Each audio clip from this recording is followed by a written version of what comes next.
Welcome to Tejal Khandelwal Study Center. Today's topic is Political Ideologies Feminism. So let's revise feminism together. Feminism concerns about the status and role of women in society in relation to men. It is about the politics of equal rights for women.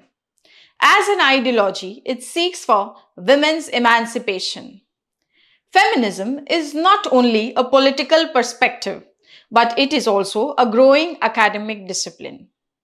It concerns about the central critique of the concept of patriarchy, which is a system of authority through various social, political, and economic institutions. It is also known as a power relationship between man and women of domination and subordination. The origin of feminism can be traced in ancient times, where Plato is termed as the first feminist. He is termed as the first feminist because he talks about women's education, he talks about women also participating in the public sphere, communism of wives. However, Plato's concern is not women's liberation. His concern is to establish an ideal state, and the aspect of communism is an instrument to achieve that goal. However, the modern feminist thought can be traced in the works of Christine de Pizan, that is, City of Ladies in 1405, where she talks about the influence of women in political sphere as well as education of women. The first modern feminist is Mary Wollstonecraft. She is the mother of feminism. We also have J.S. Mill, who talks about the subjection of women and how, if we truly want to achieve a democracy which seeks to establish liberty, women's participation in the public sphere is very important. And to achieve that goal, we need to first reform the private sphere because family is the first institution where women and men roles are trained.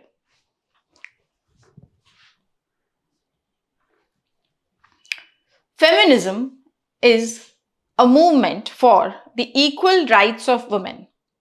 It has emerged in the form of waves, and every wave trying to address the limitations of the earlier wave and bring in new concerns about women. The first wave of feminism talks about the legal and political rights of women. We can say that it was inspired by the philosophy of liberalism, which focused on the public sphere. So it talks about these rights. However, in the first wave, socialist feminists challenged the ideas of political and legal rights and pointing that they are not enough. If we want liberation of women, it has to be done through addressing the class inequalities.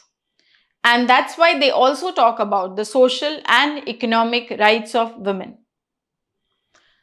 This was not enough because all these aspects were majorly in the public sphere. The second wave of feminism addressed the private sphere, which is a key sphere of domination and where patriarchy is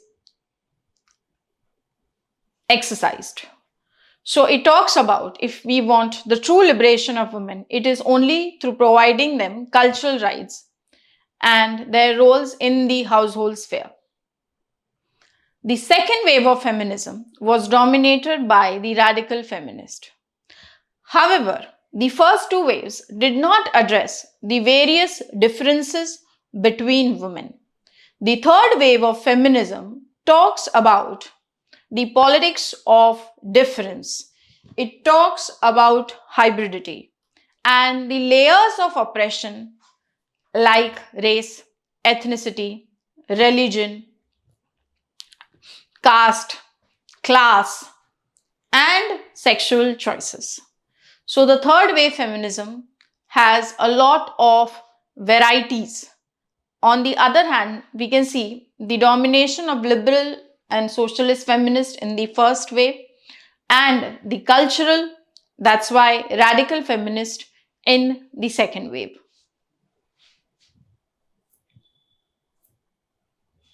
Now let's analyze the core themes of feminism.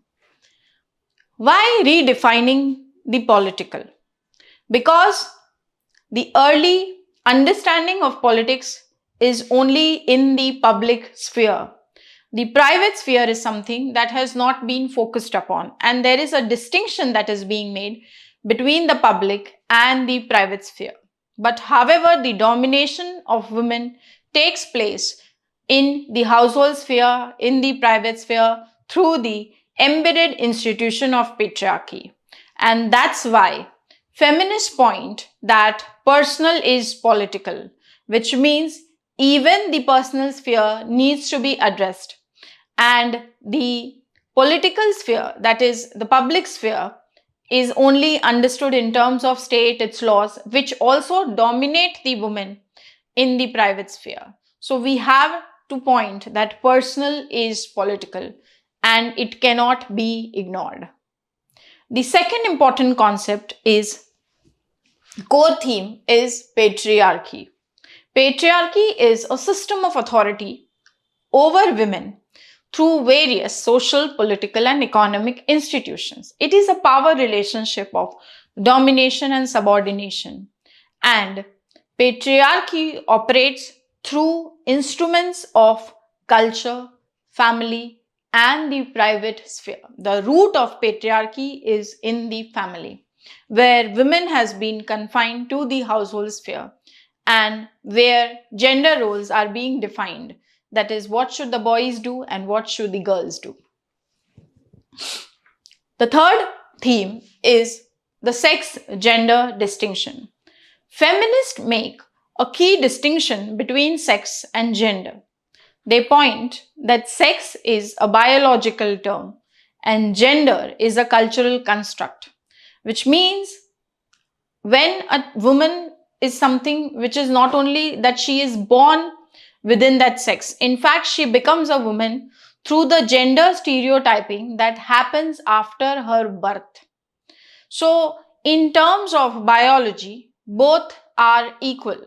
However, it is the cultural notions, it is the societal norms, ideas and values which teaches boys what to do and teaches the girls what they should do and how they shape these gendering. On the other hand, this sex-gender distinction has also been criticized by the difference feminists and postmodern feminists. Difference feminists say that there are differences between men and women naturally, and women should celebrate their femininity. On the other hand, postmodern feminists point that we should take into consideration that knowledge is power.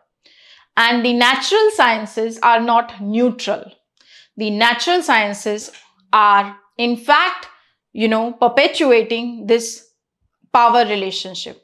So they point that, in fact, it is gender that precedes the sex and not the sex that precedes the gender, which means the biological sciences are also shaped by gendering, where they point towards strength of women being lesser than men within the sphere of the sciences, which is not true.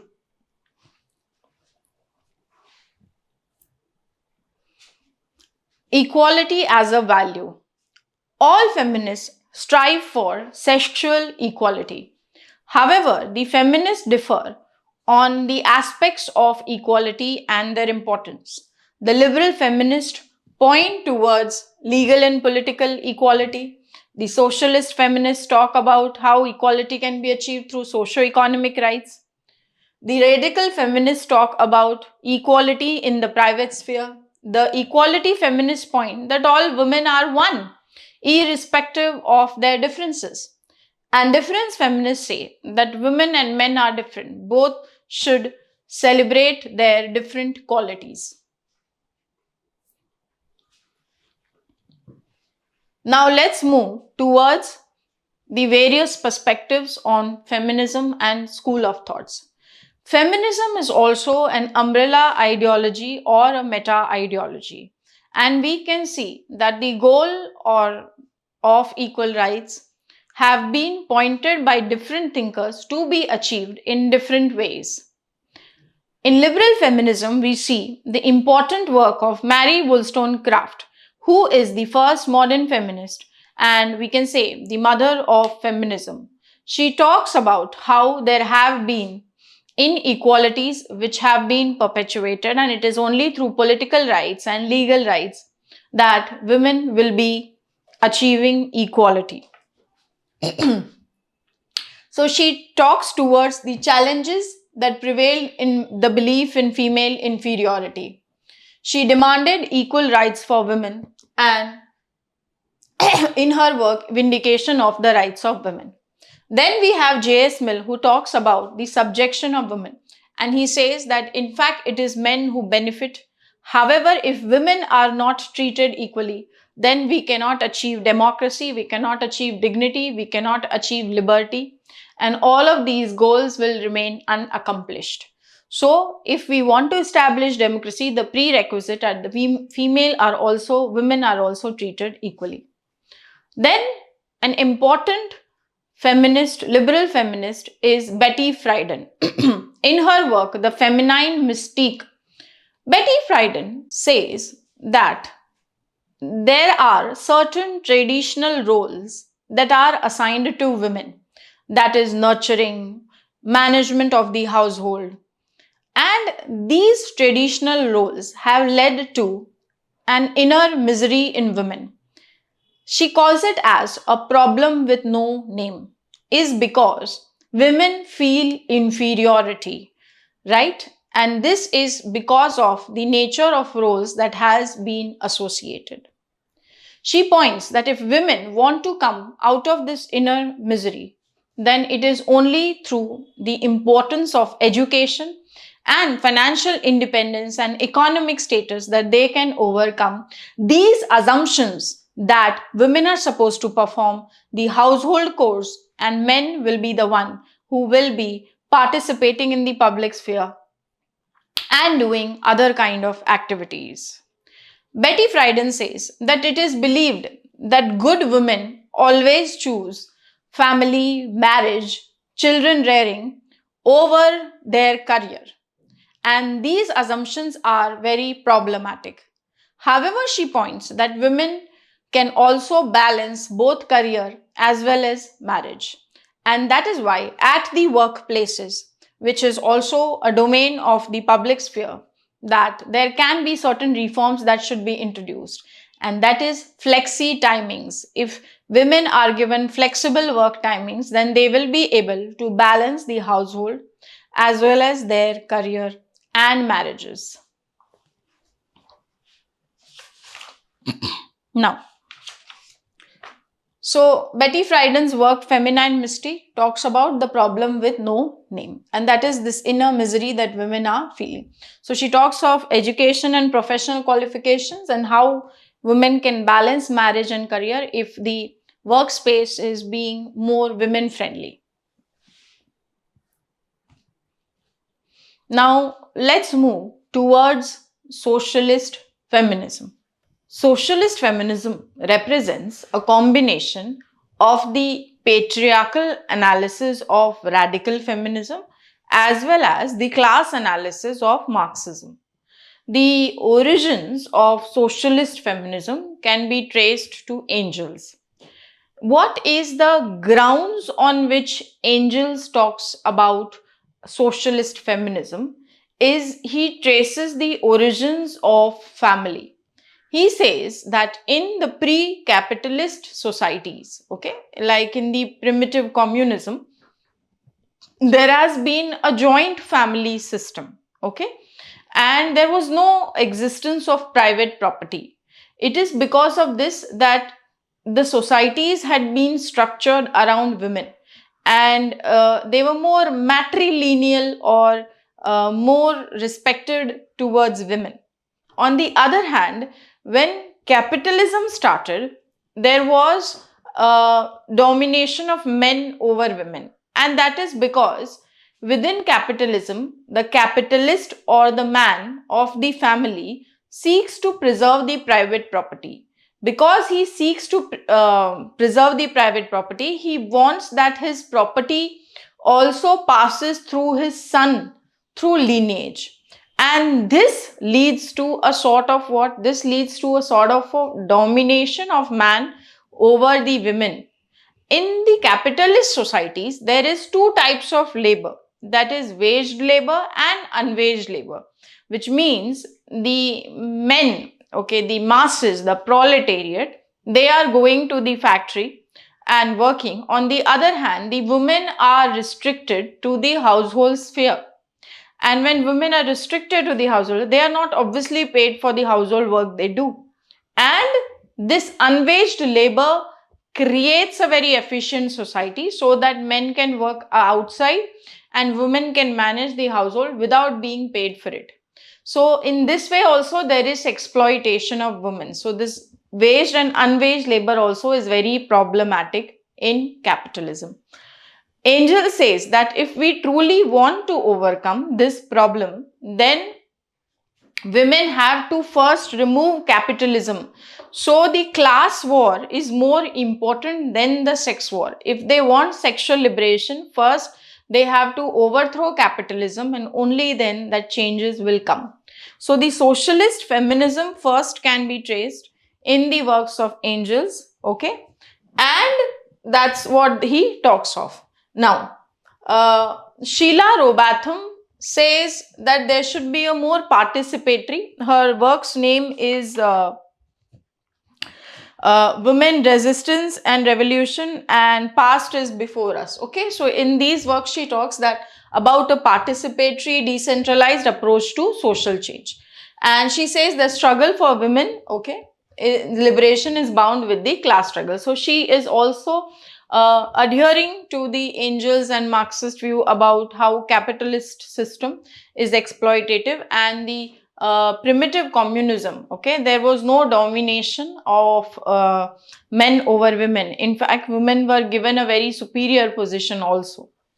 Now, Juliet Michel is a modern socialist feminist, and she has taken the modern Marxism as a groundwork to analyze. So she is like Gramsci, like the Gramscian perspective. She says that when we talk about women's domination, it is not only, economic, okay, that is happening, that is there in the classical Marxist ideas. In fact, if we look at women's domination, it is an interplay of political, economic, social, cultural, ideological, multiple forces.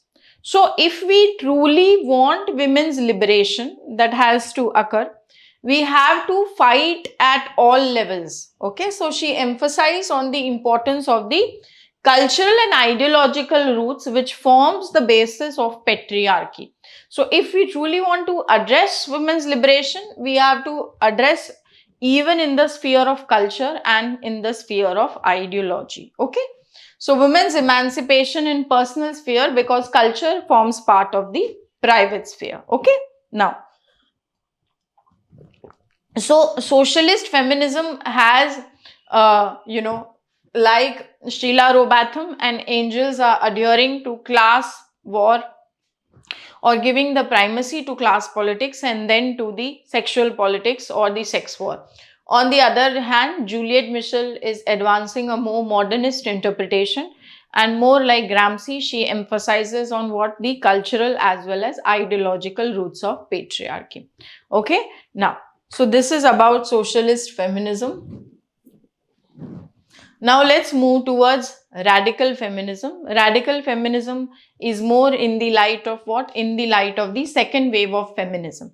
Now, what is their key argument? Their key argument is that women's domination occurs through the personal sphere, through the private sphere of the household, and the basis of this is culture. The cultural basis shape the nature of family, shape the idea of women's role being confined to reproduction, and that's how women are dominated. So until women are not liberated in this personal and private sphere from these kind of activities, they cannot be truly liberated. Which means even if you ensure them in the public sphere, socio-economic rights or political rights, that will not be sufficient. What is necessarily needed is in the private sphere. Okay, so that's what radical feminists say, and it is this whole act of reproduction, okay, which is dominating the bodies of women and controlling them. So we have to use technology as a key factor and liberate women. So they talk about surrogacy, they will talk about test tube babies and other kind of things. All right. So patriarchy, according to the radical feminist, is rooted in cultural domination. Sex is historically the oldest form of exploitation. So it is neither class like the Marxists say, okay. It is in fact the sex, okay, which is the biological domination that is being done over women. Now, so who is a key radical feminist who have contributed to the ideas of feminism? So we have first, there has been a criticism that has been given towards Sigmund Freud by Simone de Beauvoir. And Sigmund Freud emphasizes that sex is a very important determinant of an individual's life. And until the urge for sex is sublimated, okay, man will not be able to efficiently do many other things. So sublimation and fulfillment of this desire is a very important component of life. So Simone de Beauvoir, okay, she is very critical of Freud's this kind of thinking. Okay, now let's see what does she say. So all radical feminists also criticize this because they feel this is the basis of how women are being exploited and dominated. All right. So Simone de Beauvoir, in the second sex, she gives a very important statement that one is not born a woman but becomes a woman, which means a woman is a woman not because she is biologically different from a man because of her physical differences arising out of sex. Okay, it is in fact a cultural process, how she's been raised from the very time she's born until she matures and until she dies. The whole process and journey of her life, she is subjected and made felt that she is different, in the sense she is inferior, she is she's looked upon as an object, and that's why it is that one is not born a woman but one becomes a woman, according to Simone de Beauvoir. Okay, so the process of socialization imbibes these kind of stereotypical roles towards women. All right, now, so where does this influence come to Beauvoir? So Beauvoir is influenced by Sartre.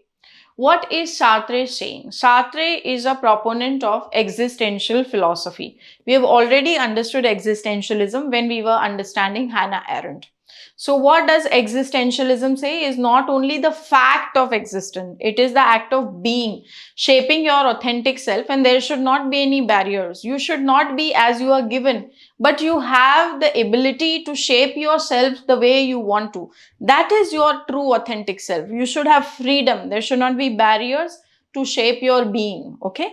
So it is not the fact of being, it is the act of being, it is the shaping your personality, shaping yourself, the true self that you are. Okay.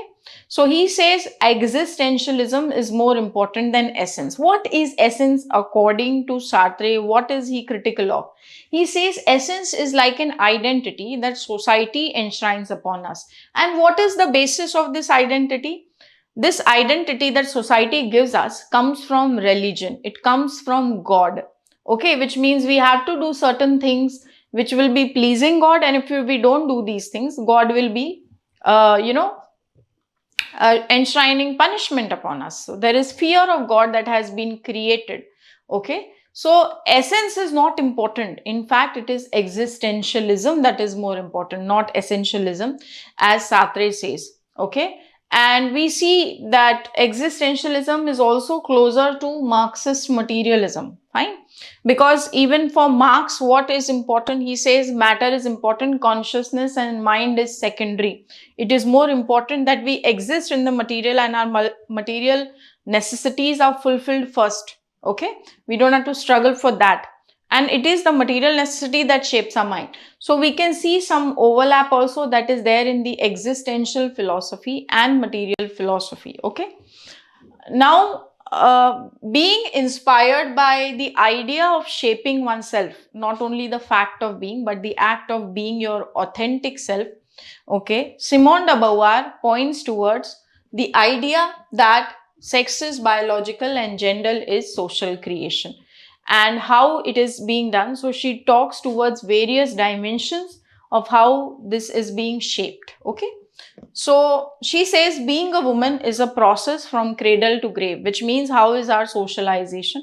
As soon as you are born or prior to what, if there is a girl child or a boy child, there are some preconceived notions that families hold. And after the birth also, this will keep continuing at every stage of life, okay? You will be made felt that you are a woman, okay? Now, so women are incidental and non-essential, which means she says that women are not considered as very important part. They are just what? Incidental, means it just happened, okay? On the other hand, man is non-incidental. Man is what? Very, very essential to being shaping. Man is given the freedom to shape his own identity. On the other hand, women are not. Then denied authentic subjectivity. So women are not allowed to shape themselves with how they will observe the world with their experiences, okay? Right? But men are allowed subjectivity. Women are becoming objects. Then she says there is difference between immanence and transcendence. Because women are not allowed authentic subjectivity, because women are incidental, because women are non-essential, ठीक है? They are always part of something. Immanence is meaning being a part of something, which means you will not have the freedom to transform yourself, which means in transcendence. So men are allowed transcendence. On the other hand, women are always looked upon as a being a part of something. So it is the difference between immanence and transcendence, she says, is being a woman and being a man.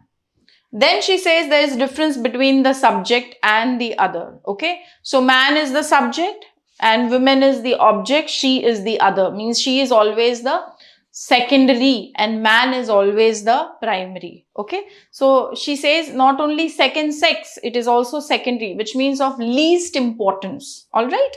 Now, so with respect to marriage, okay, so she says how marriage binds women in these kind of roles.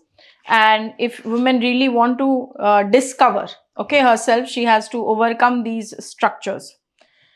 So she says that marriage lay at the heart of women's subjection to men, binding them in a submissive position in society, okay, and making her the slave and he becoming the master. So yes, women, if they really want to come out of this and liberate themselves, then she says that, even men should help her to achieve this, overcome these inequalities. All right. Now, next view of this radical feminism is given by Shula Smith Firestone, and then we will see the idea of Kate Millett. So, Shula Smith Firestone talks about the dialectics of sex. So, she says, which is the most ancient basis of division of labor? It is sexual division of labor. What is the meaning of this sexual division of labor? Which means the idea of reproduction that is there in the family is one of the most and the first act of sexual division. So, what women have to do? They are bound to do reproduction. And what men are supposed to do? Men are not supposed to do reproduction. This activity is not given to them by their body. So they should be doing and taking care of the rest of the things. So Shula Smith Firestone says it is the dialectics of sex through generations, through history, just like there is dialectics of matter. Who says? Marx. And Hegel says dialectics of idea. Sheila Smith say that across history, it is the dialectics of self which is the cause of exploitation of women. Okay. So reproduction is the key problem, right? Now, historically, women are the first oppressed group. Then the basis of women's subordination is what form? It is biological, and biological becomes part of public sphere or private sphere? Private sphere. So radical feminist and obviously will agree with the idea that how in the private sphere this biological action, right, binds women, oppresses them. So in the 20th century, technological developments have happened, means for the women to free themselves, free the tyranny of reproductive biology, right? And childbearing and rearing should be an activity for society as a whole, which means it says, no, it is said that it takes a village to raise a child. So the whole idea of reproduction, child bearing, child rearing, why should it only be confined to women? It is something which should be a shared activity. The husband should help, the family should help and support. Why it is like the primary task of the woman? So it is reproductive biology. It is reproduction, which is across history being, which is a tyranny for women. Okay. Now, so she talks of child bearing and rearing to society, and she says test tube babies, artificial wombs, these are the things that have to be focused upon. Okay.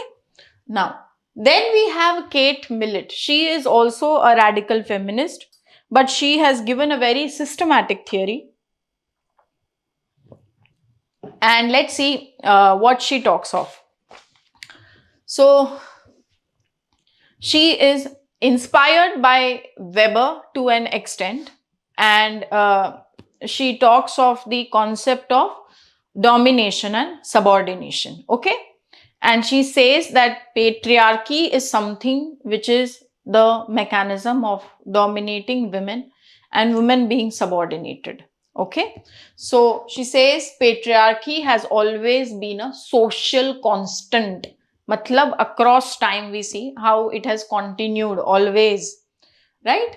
And what is the basis? So the basis of this is, the male domination by the family. It is in the, obviously in the private sphere, and it is power, ideology, politics, okay, which is the basis. Political power is the basis. So social authority and economic forces.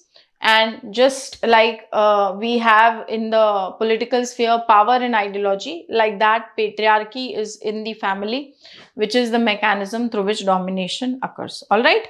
So it is based on, so it is a power relationship. Patriarchy according to her is a power relationship. Okay. So male domination by family. Family prepares boys for the role of domination and girls for subordination. Okay. So what is the solution Kate Millett is offering? She says consciousness raising. What is this consciousness raising? So she talks about various strategies, okay, to remodel social identity. Fine. Challenge cultural inferiority. Fine. By an emphasis on pride, self-worth, self-assertion that should be given to women. If women are taught this idea that no, why should you be like what has been existing traditionally? You should believe in yourself. You should have self-worth. Only through this consciousness raising, we will be able to challenge the oppression that has been continuing across history. So when radical feminism will come, there can be a specific question also that will be asked on Simone de Beauvoir. There can also be school of thought. So you have to talk of the dialectics of sex by Sheila Smith Firestone, as well as Kate Millett's view in sexual politics, and how she says patriarchy is a what? Social constant, and it happens through family. Okay. Now, so we also have other radical feminists. We have Eva Figs and Germaine Greer. Now, Eva Figs says that in all walks of life and learning, okay, that women are always portrayed as the inferior group, okay, and there is a stereotype of femininity that has been imposed on what? women. And who does this? So it is men who do this. Okay, so Eva Fix says there is prevalence of patriarchal values and beliefs even in the modern culture. All right, patriarchy is not merely social and political, but also it is done through what? It is done through sexual repression. ठीक है, fine. So it is always even where do you mean by sexual repression? Which means how women are subjected to being able to control their sexual desires, and how men are allowed to fulfill that. Okay, so she talks about sexual repression, Eva Fix. And they also form the basis of lesbian feminism and other movements. Okay. Now, Germaine Greer, she says, male domination has a devastating effect upon the personal quality of women's life. All right. Women's liberation happens through personal and sexual emancipation. So, even women should be allowed, she should not be subordinated in the sexual act. She should be also able to fulfill her desire as an autonomous being. She should also, pursue the sexual act as an active and autonomous being. Then only she will be liberated. Okay, it should not only be that the sexual act is only made for male to pursue and women to follow. Women also have desires, and these desires should not be repressed. And Germaine Greer says, okay, that there is inadequacies of what? Heterosexual relationship, which means opposite genders. So it is implicitly very oppressive and symbol of male domination. So women should, they also form the basis of radical lesbians. Fine. They talk of how women to women can also fulfill their desires. All right.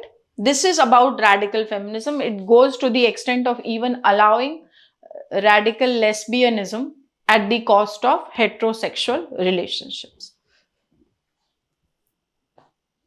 Now, let's move towards the third wave and beyond. So, the term third wave and beyond has been coined by Rebecca Walker, and she says it is the becoming of the third wave. All right. Now, there are various strands, but let's understand what is the key common thought of the third wave. Third wave talks about that women are different, which means even if they all are same and they all want sexual equality, but women's oppression happens in different places, in different ways. So Uma Chakravarti is one scholar who very nicely and nuanced way points that patriarchy will vary according to time, according to context, according to geography and local conditions. Which means maybe what is patriarchy in India is a very severe form which may not be the same that is there in the US or the UK. So maybe the women in US are more liberated than the women in India. Understood? So it will vary according to time, place, context, everything. So similarly in the third wave, they say that women are also same but they are different. They all face, there are more oppressions apart only from being a woman. For example, a low caste or a tribal woman will have higher difficulties than a middle class woman from a higher caste group. A minority woman, a woman from a religious minority group will face more difficulty than a religious majority group. So women are not only oppressed by male, women are oppressed through various structures of domination and various layers of oppression.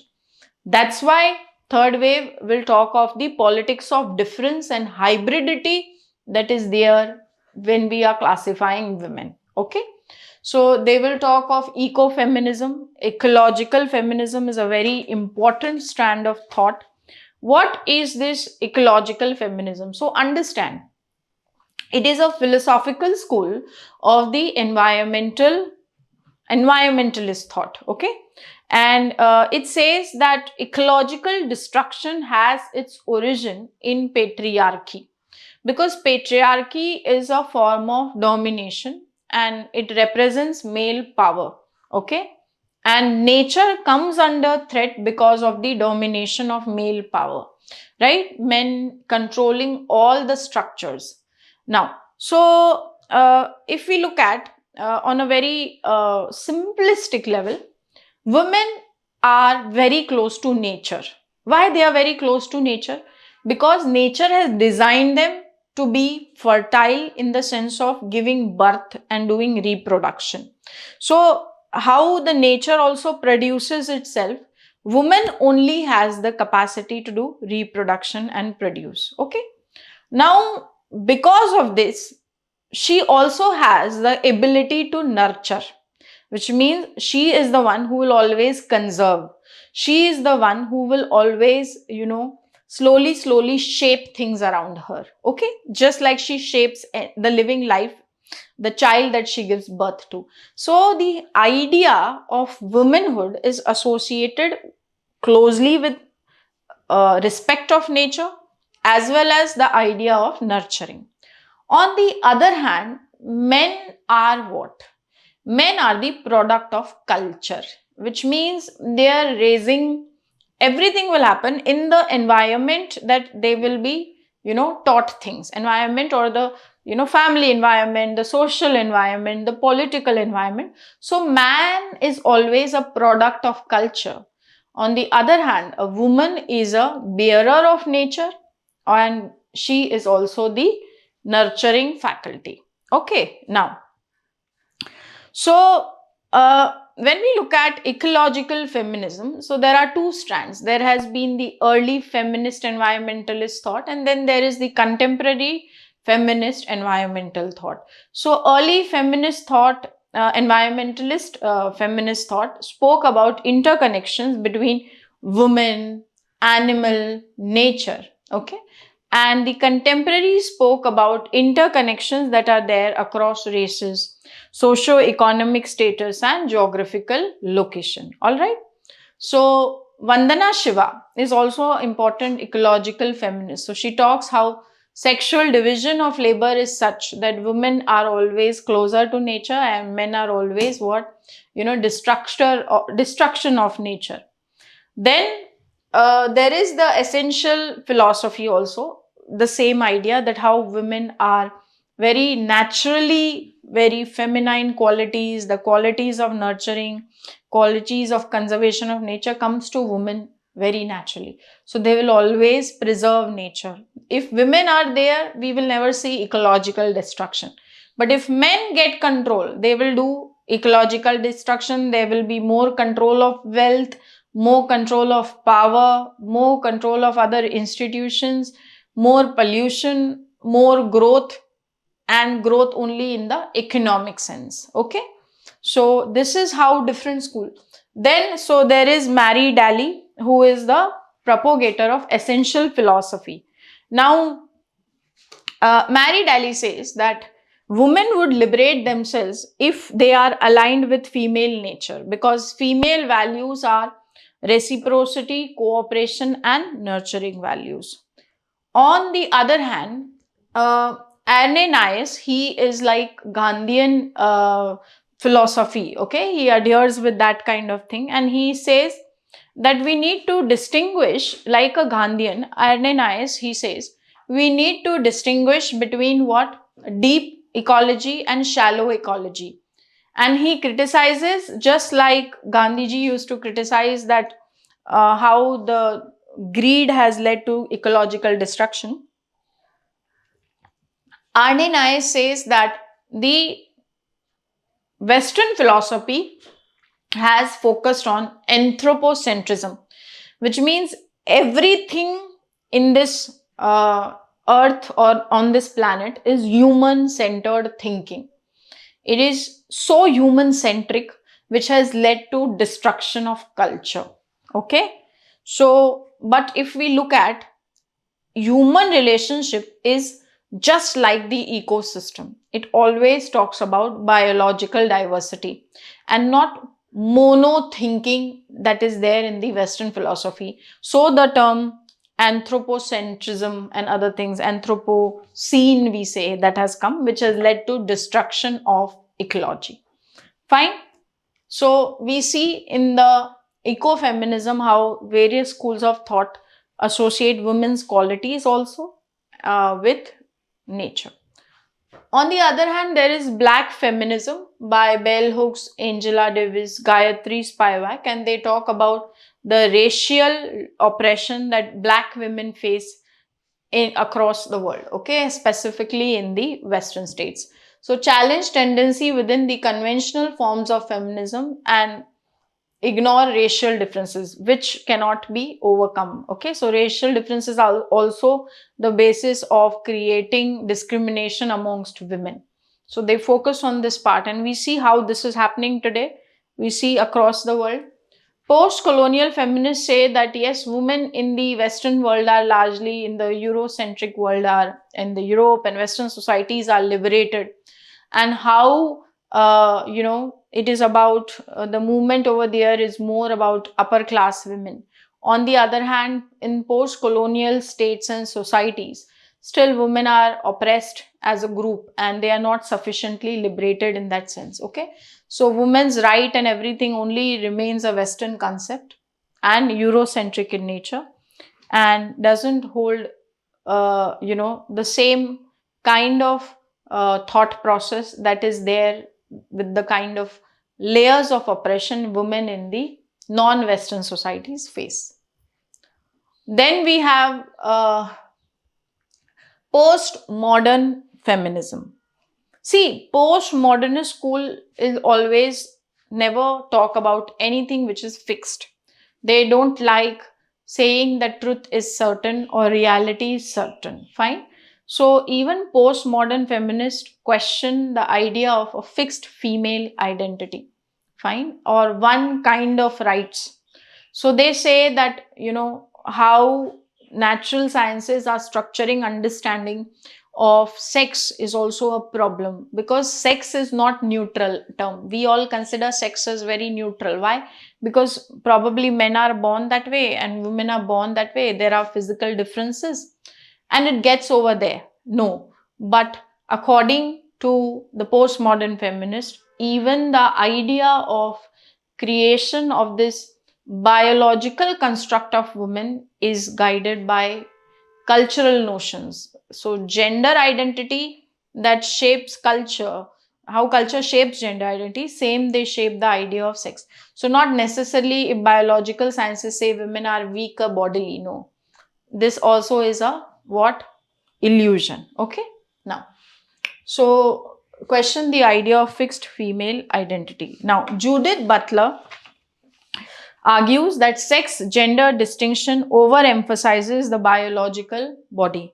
In fact, sex does not precede gender, gender precedes sex. Gender, according to her, is constructed through relations of power, norms, and constraint that regulate differences between male and female body. So, sex is also constructed by human what? Practices. Now, then we have new feminism. What is this new feminism? So, if we look at the redefinition of the political, actually feminists don't like this separation, okay, between the public and the private sphere. On the other hand, new feminism says that we should leave this private sphere completely to the women, which means how women want to dress themselves, how they want to look, how they want to, carry themselves should not be a matter of public debate. And for example, today, if we talk about rapes, okay, so they say that rapes happen because women were dressed in a typical manner. So new feminism will say, don't blame my dressing, which is my private choice, as an act which is against me in the public sphere. Okay.